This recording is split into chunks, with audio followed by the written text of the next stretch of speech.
सोचिए, एक गांव है बरसातीपुर, और वहां एक दिन अचानक से एक नई दुकान खुलती है। दुकान थी गर्मा गर्म पकौड़ों की, और उसे चला रही थी एक बूढ़ी औरत चुन्नू दादी। लेकिन किसी को क्या पता था कि ये साधारण से दिखने वाले पकौड़े बहुत जल्द पूरे गांव को अपने जादू में जकड़ने वाले थे। तो दुकान पर सबसे पहले पहुंचे गांव के रईस सुनार, उपवासी राम। और पहला ही पकौड़ा मुंह में रखते ही साहब वो तो जैसे दीवाने ही हो गए। और बस उनकी ये एक बात जंगल की आग की तरह पूरे गांव में फैल गई। और यहीं से शुरू हुई एक बहुत ही स्वादिष्ट धोखे की कहानी। तो सवाल यह है कि आखिर ऐसा क्या था चुन्नू दादी के पकौड़ों में? कैसे उनकी वो छोटी सी दुकान रातों रात पूरे बरसातीपुर में चर्चा का विषय बन गई? चलिए इस रात से पर्दा उठाते हैं। आप जरा सोच कर देखिए, गांव के एकदम बीचों बीच एक दुकान, आते जाते हर किसी की नजर उस पर पड़ती, और ऊपर से कड़ाही में तलते हुए उन गर्मा गर्म पकौड़ों की वो महक, अरे वो तो किसी को भी अपनी तरफ खींचने के लिए काफी थी। अब उपवासी राम का तो हाल ये था कि वो एक ही बैठक में पूरी 12 प्लेट पकौड़े चट कर गए, और उसके बाद पूरे गांव में ढिंढोरा पीट दिया। नतीजा ये हुआ कि अगले ही दिन सरपंच से लेकर किसान तक हर कोई चुन्नू की दुकान के बाहर लाइन में खड़ा था। ये अब सिर्फ पकौड़े नहीं रहे थे, ये तो एक सनसनी बन चुके थे। लेकिन जैसा कि अक्सर होता है, जो चीज बहुत अच्छी लगती है वो ज्यादा दिन तक अच्छी नहीं रहती। जल्द ही इस दीवानगी पर एक अजीब सा गहरा साया पड़ने लगा। गांव के मर्द, जो इन पकोड़ों के सबसे बड़े दीवाने थे, अब धीरे धीरे बदल रहे थे। अब सरपंच को ही ले लीजिए। जो आदमी कभी पूरे गांव की जिम्मेदारी अपने कंधों पर लेकर घूमता था, अब वो बस थका हारा घर पहुंचता था, अपनी जिम्मेदारियों से मुंह मोड़ रहा था। और वो किसान काशीनाथ, हमेशा हंसने बोलने वाला इंसान, अब देर रात तक घर आता और अपनी ही बीवी से नजरें चुराता था। मतलब ये साफ था, कुछ तो बहुत ही ज्यादा गड़बड़ थी। और फिर एक दिन वो हुआ जिसने चुन्नू दादी का असली घिनौना चेहरा सबके सामने ला दिया। जब एक छोटी सी भूखी बच्ची रिमी ने उससे सिर्फ एक पकोड़ा मांगा, तो चुन्नू ने उसे बेरहमी से लात मारकर भगा दिया। और सबसे ज्यादा चौंकाने वाली बात जानते हैं क्या थी? वहां खड़े गांव के सारे मर्द बस चुपचाप तमाशा देखते रहे। किसी के मुंह से एक शब्द तक नहीं निकला। अब रीमी के पिता जोगिंद का तो दिल ही टूट गया। वो सीधा सरपंच के पास पहुंचा, न्याय की गुहार लगाने। वो चीख चीख कर कह रहा था कि तुम सब वहां थे, तुम सब ने अपनी आंखों से देखा, फिर भी किसी ने उसे रोका तक नहीं। ऐसा लग रहा था मानो पूरे गांव की इंसानियत ही मर चुकी हो। अगले दिन पंचायत बैठी, पर वो इंसाफ का मंदिर नहीं, एक मजाक था, एक तमाशा।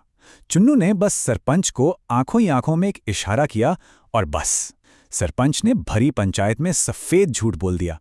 इल्जाम उसी छोटी बच्ची पर डाल दिया। और बाकी गांव वाले सब के सब सिर झुकाए गूंगे बहरे बनकर खड़े रहे। तो जब गांव के मर्दों ने अपनी आंखें, कान और जबान सब बंद कर लिए, तब गांव की औरतों ने बीड़ा उठाया कि वो सच को सामने लाकर रहेंगी। इसकी शुरुआत की सरपंच की पत्नी रंजना ने।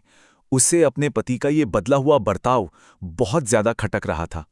वो सोच में पड़ गई, 35 साल हो गए हमारी शादी को, आज तक इन्होंने मुझसे नजर नहीं चुराई, तो अब ऐसा क्या हो गया? और बस यहीं से उसकी खुफिया पड़ताल शुरू हो गई। तो रंजना ने अपने पति का पीछा करना शुरू कर दिया। ज्यादा देर नहीं लगी और काशीनाथ की पत्नी कमला भी उसके साथ आ मिली। और उन्होंने जो देखा वो हैरान करने वाला था। पकौड़े खाने के बाद गांव के सारे मर्द एक झुंड बनाकर चुन्नू दादी के पीछे पीछे उसके घर की तरफ जा रहे थे। जब वो दोनों वहां पहुंची तो उन्हें उपवासी की पत्नी भी मिल गई। अब तीनों औरतें छिपकर उस घर के अंदर का राज जानने का इंतजार करने लगी। और उस घर के अंदर उन्होंने जो नजारा देखा, उसने तो उनके पैरों तले से जमीन ही खिसका दी।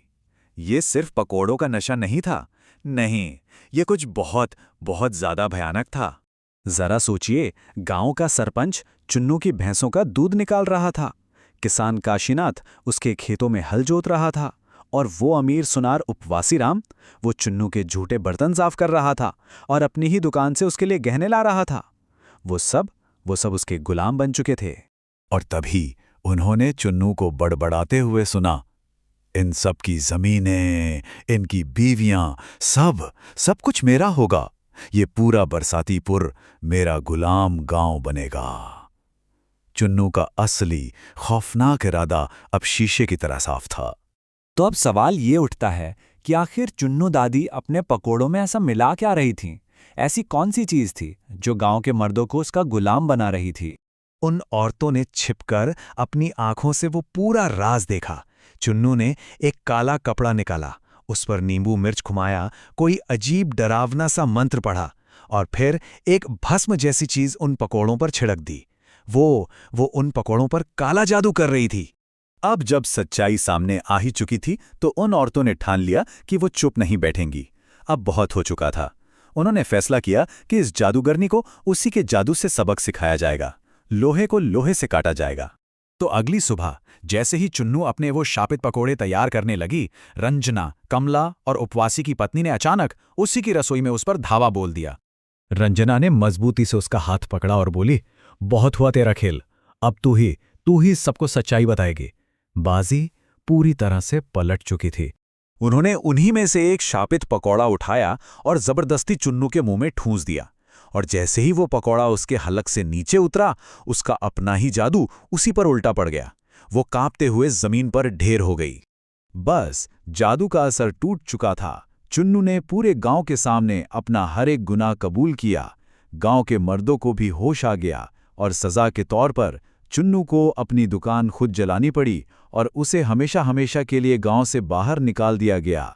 तो इस कहानी ने हमें क्या सिखाया? यही कि बरसातीपुर को उसके रास्ते से भटके हुए सरपंच या मुखिया ने नहीं बचाया, बल्कि उसे बचाया उन 3 बहादुर औरतों की हिम्मत और एकता ने, जिन्होंने सच को देखकर अपनी आंखें नहीं फेरी बल्कि डटकर उसका सामना किया।